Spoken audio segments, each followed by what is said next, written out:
बाले सरकारलाई 6 महिना पनि नटिक्ने गरेर जसरी भारत 23 र 24 गते यिनीहरूले आन्दोलन गरे त्योभन्दा सशक्त आन्दोलन नेकपा एमालेको अगुवाईमा गर्न आवश्यक छ। हामी यो बैठकमा यो स्पिडका साथ निर्णय अगाडि बढ्न चाहनेछौँ। ओहो नि अभिव्यक्ति त कडा आयो त हो। सुन्नु न हो माननीय भोगटेनाथजी, होइन हजुरले भने जस्तो छैन के अहिले पहिला जस्तो यो गरिदिन्छु त्यो गरिदिन्छु हामीले यो गरिदिन्छौँ त्यो गरिदिन्छौँ भनेर अब त पताउनु छोडे के जनताहरूले त दुःख नपाउनु काम नबेकाममा होइन दुःख गरेर बेकारमा यो पालिको आन्दोलनमा त भाग्नलाई हेलिकप्टर आउँदैन दौड्न पर्छ। निस्केको पेटले भत्याङ भत्याङ भत्याङ भत्याङ गरेर जस्तो त्यो फरफराएको कुकुरो जसरी भत्याङ भत्याङ गरेर कहाँ भाग्ने हो। त्यो त दुःख नगर के भोगटेनारायण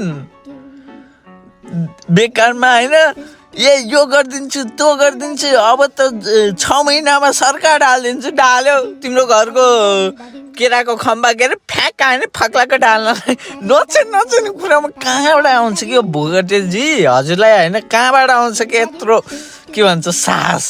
म अचम्म लाग्छ भनेको पुरा होइन नेपाली जनता पुरै हाम्रो साथमा छ। 5 जना पूर्वका 5 जना पश्चिमका आएर कस्ता नेपाली जनता हुन् त 5-10 जना कार्यकर्ता बोकेर होइन पुरा नेपाली जनता हाम्रो साथमा छन् रे।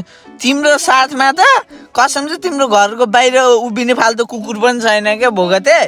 त्यही भनेको माना बेकारमा दुःख पाउने काम नगरे जिन्दगीमा बुढेसकालमा त फतङ फतङ गरेर केही काम छैन।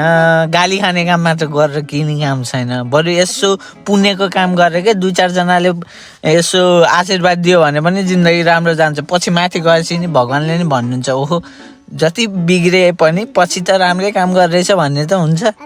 बेकारमा दुःख नपाऊ किनकि अब एमाले माथि आउनु भनेको त त्यस्तै हो। तिमीलाई पनि थाहा हो त बाइक कुरा खुलिँदै